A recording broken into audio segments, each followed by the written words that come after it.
Hi everyone, my name is Erin Carney, and today I'm going to be introducing myself to my online oral communications class at Delaware Tech.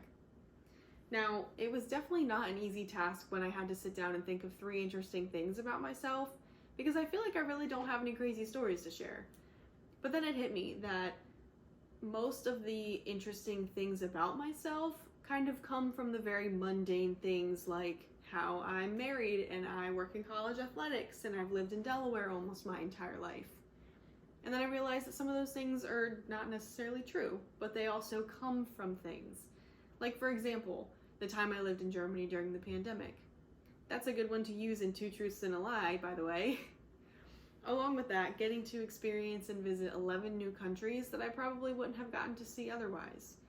Or when I decided to play volleyball at the age of 10 and how eventually that would land me one of the coolest jobs literally on the planet. So hopefully now that I've kind of got some gears moving, let's jump into it. So picture this. At the ripe old age of 20, you've just gotten married to your high school sweetheart and you're anxiously awaiting to join him at his overseas Air Force base.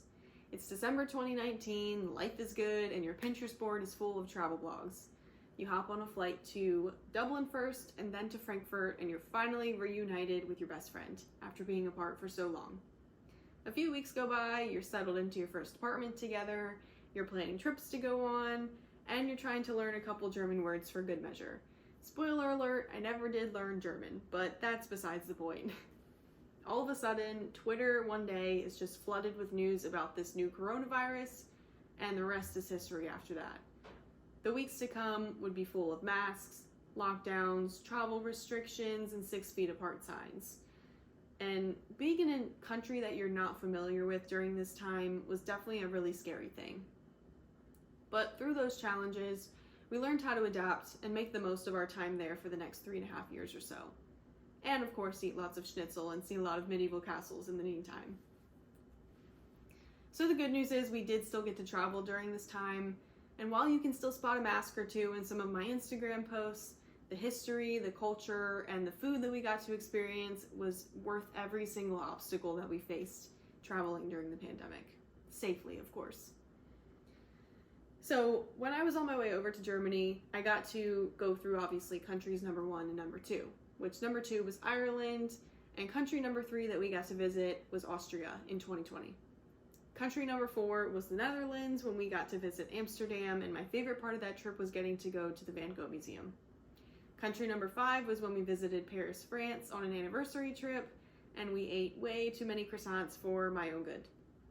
Country number 6 was when we got to visit my husband's family in the UK, and we also got to do country number 7 as well on that trip when we visited Edinburgh, Scotland, and that was my favorite trip of all time. So much fun. Countries number 8 and 9 were Italy and Switzerland, 2 places I will never stop talking about because they are just so incredible. And I'm a huge fan of the Renaissance period, so getting to go to Florence and Rome in Italy were just incredible. Fun fact for you, the Vatican City is actually considered a micronation, so I count that as country number 10 that I have visited as well.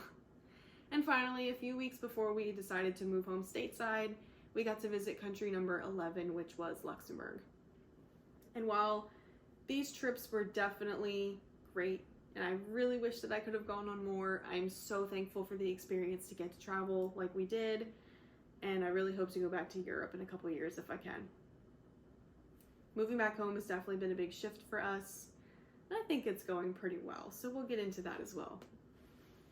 Now let's take it back about 14 years so that I can explain how I've gotten to where I am in my career today.